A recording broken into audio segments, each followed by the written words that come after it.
Nous le savons tous et nous le pensons ici, les Halles Paul Bocuse sont un lieu emblématique de notre ville.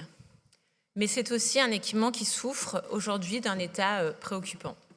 La ville a donc été confrontée à une nécessité assez concrète, garantir l'accueil des publics dans de bonnes conditions, assurer la sécurité des visiteurs et des commerçants.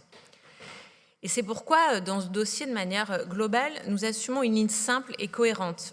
D'abord, sécuriser et moderniser le bâtiment pour garantir la continuité de l'activité, et ensuite, poser un cadre économique clair, stable et équitable pour que l'équipement puisse fonctionner durablement.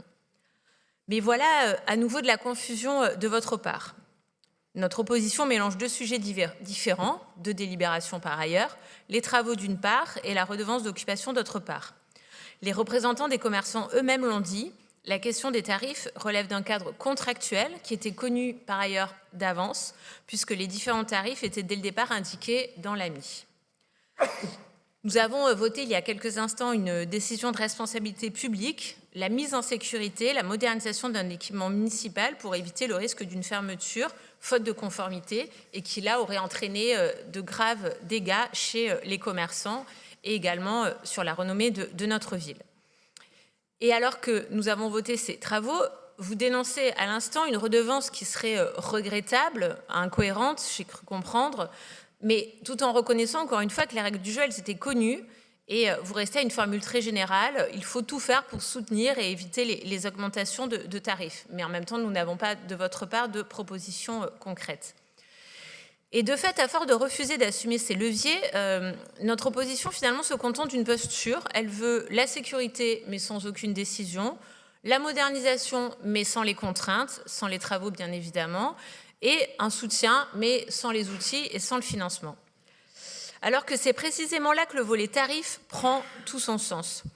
Après la délibération sur la mise en sécurité et la modernisation des halles, cette délibération sur la redevance doit être mise en œuvre à compter de 2026. C'est un choix de gestion qui engage la pérennité de cet équipement municipal dans un contexte, on le sait, où le commerce, partout en France, et c'est quand même important de le rappeler, traverse des transformations profondes. Inflation, arbitrage du pouvoir d'achat, pression des plateformes, évolution également des pratiques de consommation. Ce mouvement dépasse largement Lyon et faire croire qu'il suffirait d'un slogan ou d'une posture pour le faire disparaître ou même l'amoindrir, ce n'est pas sérieux. Notre responsabilité, au contraire, c'est la lucidité, c'est regarder la réalité en face et construire, encore une fois, un cadre stable, prévisible et équitable. Il y a aussi un point de principe. Les halles fonctionnent sous le régime d'un service public industriel et commercial, et cela implique une règle très simple, l'exploitation doit s'équilibrer par ses recettes propres. Le montant proposé est maîtrisé, la révision annuelle par l'indice des loyers commerciaux donne un cap prévisible, sans à-coups. C'est important parce que ce que demandent en premier les professionnels, c'est d'avoir un peu de visibilité. Et ensuite, il y a une part variable qui est assise sur le chiffre d'affaires. Un peu comme le principe de l'impôt sur le revenu, mais je crois que, en tout cas nationalement, j'ai cru comprendre que finalement vous étiez contre toute forme d'impôt et de taxes, mais c'est quand même l'impôt le plus juste que nous avons trouvé. Donc, avoir une part variable sur le chiffre d'affaires nous paraît être une mesure d'équité. Ça introduit de la proportionnalité. Quand l'activité est forte, la contribution augmente, et quand l'activité se contracte, eh bien forcément, on ajuste la redevance. Et dans une période où on sait que les marges peuvent être bousculées par des facteurs extérieurs, c'est un mécanisme qui est plutôt équilibré, et c'est en tout cas plus simple qu'une charge fixe. Cela respecte un principe, encore une fois, assez simple. Les halles offrent un emplacement et une attractivité exceptionnelle. La redevance doit en tenir compte tout en restant connectée à la réalité économique. Je reviens à cette polémique qui est entretenue par certains qui n'ont encore une fois pas tout à fait compris ou qui font semblant de ne pas vouloir comprendre.